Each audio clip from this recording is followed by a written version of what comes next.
Riot Games has made billions of dollars, but what they haven't made is an original game. So how did they become such a huge company without contributing anything new? From a race to launch before their competitor to a three-way legal clash, here's how it went down. This story begins with two roommates named Brandon Beck and Mark Merrill. They played a mod called Defense of the Ancients, or Dota, and thought it was very fun, but it had 3 barriers to entry before you could appreciate it. For starters, you had to pay $60 to Blizzard for a copy of Warcraft 3. Then you have to install software that modifies Warcraft 3 to become Dota. And once you spent the time and money to set everything up, the gameplay was so complex that it didn't feel welcoming for beginners. Despite all of these problems, Dota still had millions of players. This is where Beck and Merrill found their billion-dollar idea: make a clone of Defense of the Ancients that removes these barriers to entry. With this vision, Riot Games was born.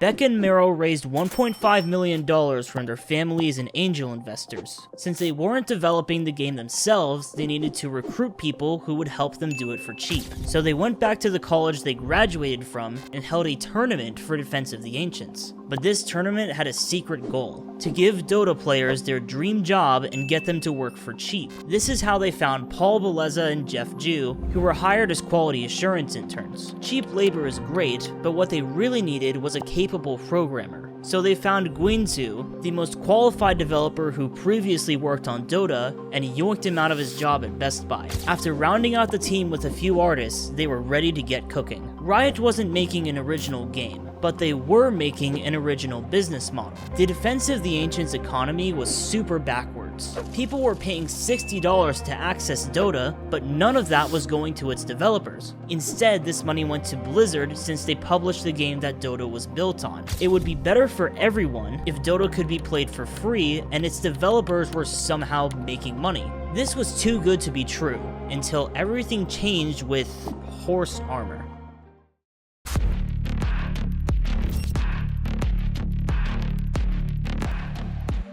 In the same year that Riot Games was founded, Bethesda released the first microtransaction in gaming, a $2 set of horse armor in Elder Scrolls 4. Game companies realized they could make even more money than what their game costs, but Riot was thinking even further than this. Instead of, how do we add microtransactions to our $60 game, they thought, what if the game is free and all the revenue came from microtransactions? Just like that, it became possible for Riot to make money from a game that could be played for free. Once Riot had this new business model and a prototype of their game called League of Legends, they pitched it to publishers. Knowing how microtransactions have taken over gaming today, this is malicious design that is baked into the way microtransaction and live service games operate, to the point where people don't even complain about it. You think they would love this approach back in 2007, but not charging for the game up front was more risk than they were willing to take on. So instead, Riot took this risk for themselves and became their own publisher.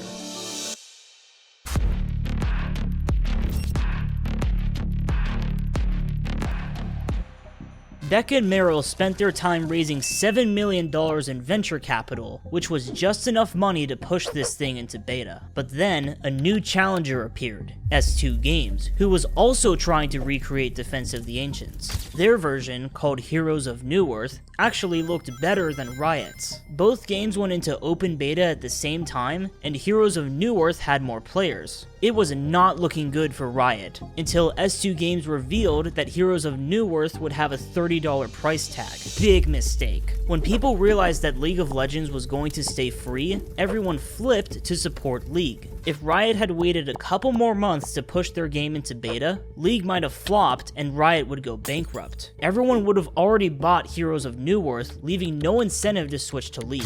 After beating out their competition, Riot was ready to roll. They launched League of Legends in October 2009, reaching 100,000 players and $1 million in revenue before the end of the year. Even the founders were having doubts about the free-to-play business model, but it worked out pretty well. One of the reasons for this successful launch was that Tencent helped them localize the game in China. There's a lot of people in China, and game consoles were banned in the country. This cleared the way for a PC game like League of Legends to quickly become popular there. Tencent was doing their part, but the company Riot partnered with in Europe was not. They weren't doing a great job with the servers over there, so European players were having trouble logging in. Riot had to take back control of the European branch and set up their own data centers. Now, before Riot was in the clear, they had to overcome another challenge, a three-way legal clash with Valve and Activision Blizzard.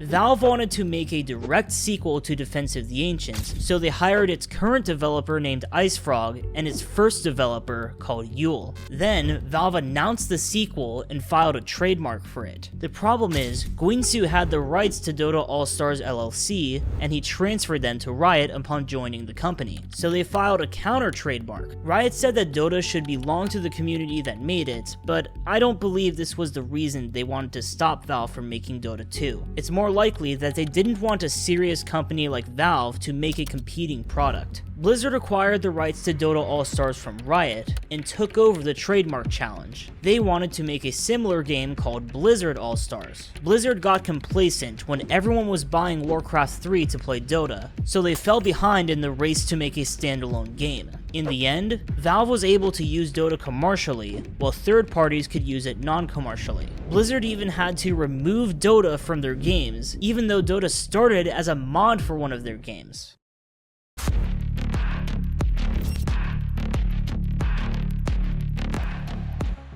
There were a couple of smaller issues that Riot had to deal with, like their esports tournament getting shut down and the toxicity in their player base. But from here on out, it was mostly smooth sailing. In early 2011, Tencent bought the majority share of Riot Games for a whopping $400 million. But if you look at this video's title, it says games, not game, because Riot wasn't done ripping off Defense of the Ancients. Fast forwarding to January 2019, a Dota 2 mod called Auto Chess was released by Drodo Studio. Auto Chess works more like a board game, while the vanilla game focuses on real-time action. Riot said, nope, Dota's not allowed to have anything that we don't. So 5 months later, Teamfight Tactics was integrated with League of Legends. And it works almost exactly the same as Auto Chess. In both games, 8 players compete against each other to assemble a team. After placing their units in spots on the board, they battle each other automatically. Rinse and repeat until one player is left standing. It only took until September for Teamfight Tactics to reach 33 million monthly players. The game was so impactful that it increased League of Legends player count by 30%. This is what Riot Games does: steal an idea from a free mod like Dota, rebrand it with their characters and art style, then profit. Teamfight Tactics was released separately on mobile in March 2020, where it pulled over $28 million in revenue. Riot started placing more emphasis on mobile when they launched Legends of Runeterra. This time, it's a card game that uses the champions from League of Legends. This is probably the most unique game they've released, so let's take a look. It borrows a lot of mechanics from Magic the Gathering, and by a lot, I mean like 20 of them, but I don't think it's accurate to call Runeterra a clone of Magic the Gathering, because they added a unique core mechanic. Unlike most card games, you can take action to defend while your opponent is attacking. Adding a core mechanic like this is enough for me to consider a game unique, even if just barely. I guess Riot got bored and wanted to do some passion projects since they already made their billions. A lot of rich people do this when they want self-fulfillment more than money. Legends of Runeterra wasn't nearly as popular as Riot's other games, but at least they have something on the board that's not a 1-to-1 clone. You know what's better than a 1-to-1 clone? A 2-to-1 clone. Riot copied these shooting mechanics from CSGO and the heroes from Overwatch, then put them together in their shooting game called Valorant. So the legal clash I mentioned earlier has come full circle. Guns, animations, movement, maps, everything. Even the buy menu was carried over. That's a core mechanic that made CSGO stand out in the first place. Stealing all of this from their competitor's signature game was quite the power move. Valorant began development in 2014, but Activision Blizzard released Overwatch in 2016. So I think they started making a CSGO clone, but they saw how popular Overwatch became with Heroes and said, yeah, let's do that too. But did Valorant just take the idea of Heroes, or were the heroes themselves stolen? Honestly, it depends. Some abilities are direct copies, while others share the same concept with small differences. Riot has always excelled at character design, so they've relied on this to make their games feel more unique than they really are. Valorant recently hit 28 million monthly players, so it's made at least 9 figures of revenue, if not 10. It's crazy how you can just take a game, repackage it so the gameplay is more simple, and make billions of dollars. But this is how Riot climbed up the gaming industry.